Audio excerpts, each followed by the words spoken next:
Assalamualaikum guys, hope you all are doing well. In this video I'll learn synonyms and antonyms of the words sweet sounding, pleasant sounding, uh, and these words are usually asked in one paper exam like as an antonym or synonym, and you should know the synonym of synonym for a word, one word, because it's important when you do Prezi in your exam. So you should have other word for the similar word, because this way it reduces your like copying the same words from the Prezi.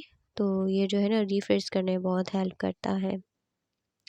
So rockers, this the words which you see on the slide, that rockers, discordant, strident, dissonant and cacophonious, इन सब के मायने जो है आपके पास same है, यानी कोई चीज़ जो आपके कानों को भली ना लगे, ना खुशगवार हो, ठीक है, अनप्लेजेंट टू द ईयर.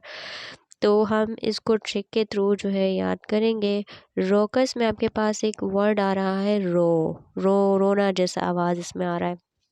तो जैसे कि बेबीज़ जो है क्राई करते हैं तो आपकी आवाज़ों को तो ऑफ कोर्स अच्छा नहीं लगता, भला फील नहीं होता. सो रोकस को आप रोना से याद कर सकते हैं, और वो चीज़ जो आपके कानों के लिए नाखुशगवार हो, अनप्लेजेंट हो.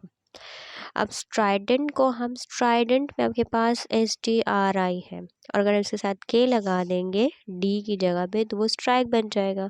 और स्ट्राइक एक में जो होती है अजीब सी आवाज़ें होती है, शोरगुल होता है, जो कि आपके कानों को, इवन स्ट्राइक अगर कहीं पे हो तो आपको ये दिखने में भला महसूस नहीं होता, ना खुशगवार लगता है. सो वहाँ पे जो आवाज़ें आ रही होती है ऑफ कोर्स अनप्लेजेंट होगी. तो स्ट्राइडेंट को आप इससे रिलेट करके याद कर सकते हैं. और डिस्कॉर्डेंट में आपके पास कोयल जो है वो क्या कर रहा होता है, कू कू कर रहा होता है, और वो आपके ईयर्स को बहुत अच्छी फील होती है, प्लेजेंट फील होती है. लेकिन यहाँ पे आपके पास क्या है, कोयल जो है वो क्या है, डिस लगा दिया हमने उसके साथ, यानी कोयल की आवाज़ के साथ हमने डिस लगा दिया. डिस आपके पास एक ऐसा प्रीफिक्स है जिसको लगाने से वर्ड नेगेटिव मीनिंग देता है. तो डिस्कॉर्डेंट यानी कू की आवाज़ ही नहीं है, उसके अपोजिट आवाज़ है, यानी ख़राब आवाज़, जैसी आवाज़ जो आपके कानों को भले फील ना हो, अच्छी फील ना हो. रॉकर्स को हमने रोने से याद किया, डिस्कॉर्डेंट को कू ऊ से जो है, यानी कू की आवाज़ नहीं है, डिस लगाने से वो नेगेटिव हो गई. स्ट्राइडेंट को हमने स्ट्राइक से याद कर लिया है. इसी तरह बिल्कुल इससे रिलेट यही वर्ड है, सोना. सोना सोना है, ठीक है, कोई चीज़ अगर सोनी हो, बली हो तो आपको बहुत अच्छी लगती है, लेकिन वो जिसके साथ हमने डिस लगा दिया, यानी आप वो सोना नहीं है. आप सो रहे हो लेकिन सोना चाह रहे हो, सोना चाह रहे हो लेकिन नहीं, डिस नहीं सो पा रहे. क्यों? क्योंकि आपको जो है इतना शोर हो रहा है सराउंडिंग में कि आपको नींद नहीं आ रही. सोना डिस, नहीं सो पा रहे. क्यों? क्योंकि शोर आ रही. तो डिसोनेंट को आप इस तरह से रिलेट करके याद कर सकते हैं. Now the last word is केकोफोनियस.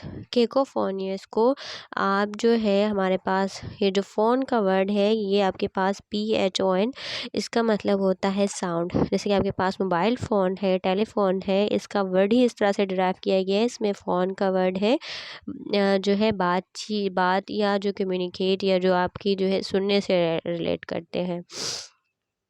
तो केको यहाँ पे कू आ रहा है, ठीक है जी, कू आ रहा था, ठीक है, लेकिन यहाँ कू क्या हो गया था, डिस हो गया था, तो वो नेगेटिव में चले गया. लेकिन यहाँ कू है, यहाँ कोई चीज़ नहीं है, तो मतलब क्या है कि वो आवाज़ अच्छी है, ठीक है. यहाँ कू आवाज़ थी जो थी, उसके साथ हमने डिस लगा दिया तो क्या हो गया, वो नेगेटिव हो गया, नहीं अच्छी आवाज़ नहीं. इसमें कू है लेकिन यहाँ हमने के लगा दी कि भाई के, यानी कोयल के साथ हमारे पास आ गया कौवा, तो उसकी आवाज़ क्या हो जाएगी, अच्छी नहीं होगी, अनप्लेजेंट होगी. So in this way you can learn. रोकस में हमने रोने से याद किया था, डिस्कॉर्डेंट में हमने कू था लेकिन कू क्या हो गया, जैसे हमने डिस लगा दिया. स्ट्राइडेंट को हमने स्ट्राइक से याद कर लिया. डिसोनेंट को हमने सोना, और आप सो नहीं पा रहे, उससे हमने याद कर लिया. केकोफोनियस में कू है लेकिन कौवा भी आ गया बीच में, जिससे आवाज़ क्या हो गई, नेगेटिव हो गई. चलिए जी, हम चलते हैं नेक्स्ट स्लाइड पे. ओके, इसमें हम जो प्रीवियस हमने पढ़ा है इसका बिल्कुल अपोजिट है, यानी कोई चीज़ जो स्वीट टून हो, स्वीट साउंडिंग हो। ट्यूनफुल आपको पता है, ट्यूनफुल जैसे कोई चीज़ अगर ट्यूनिंग है तो आप उसको इससे रिलेट करके पढ़ सकते हैं ये वाला वर्ड, ठीक है जी। ट्यूनफुल यानी कोई चीज़ जो ट्यून अच्छा है उसका ट्यूनफुल है। Okay, here in this three word you can see single word MEL। Here MEL it mean something which is good, ठीक है जी। मेल का जो वर्ड है यहाँ पे उसके मीनिंग गुड के निकलते हैं, अच्छे निकलते हैं। अगर हम मेलो को लो है, किसी के साउंड लो है तो वो मेलो हो जाएगा, किसी के साउंड लो है तो वो क्या हो जाएगा भाई, मेलो हो जाएगा। इसी तरह आपके फ्लुएंसी क्या है, एक अच्छे रफ्तार से है तो वो क्या हो जाएगा भाई, मेलिफिलेंट हो जाएगा।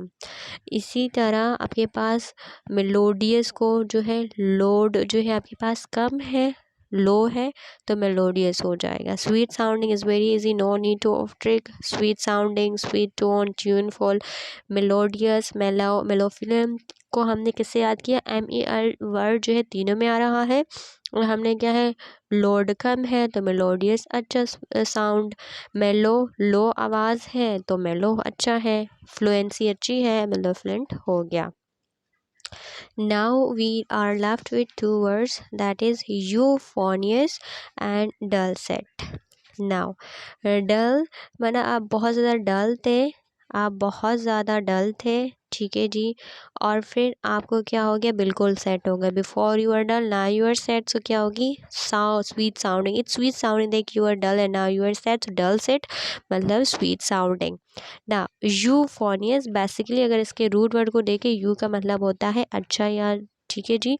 और फोनियस का मतलब साउंड से रिलेटेड है। यूफोनियस अच्छा साउंड, इसको आप रूट वर्ड से याद कर सकते हैं। यू का मतलब अच्छा, फोन का मतलब साउंड, यूफोनियस यानी अच्छा साउंड। इसको दूसरे ट्रिक से आप याद कर सकते हैं। फ़ोन पे जो है आपकी यू की जो है कॉल आई है, now you are talking to your you on the phone, so it's become euphonious. So in this way you can learn the meaning of these words. Hope it was useful. Thanks for watching and subscribe for more.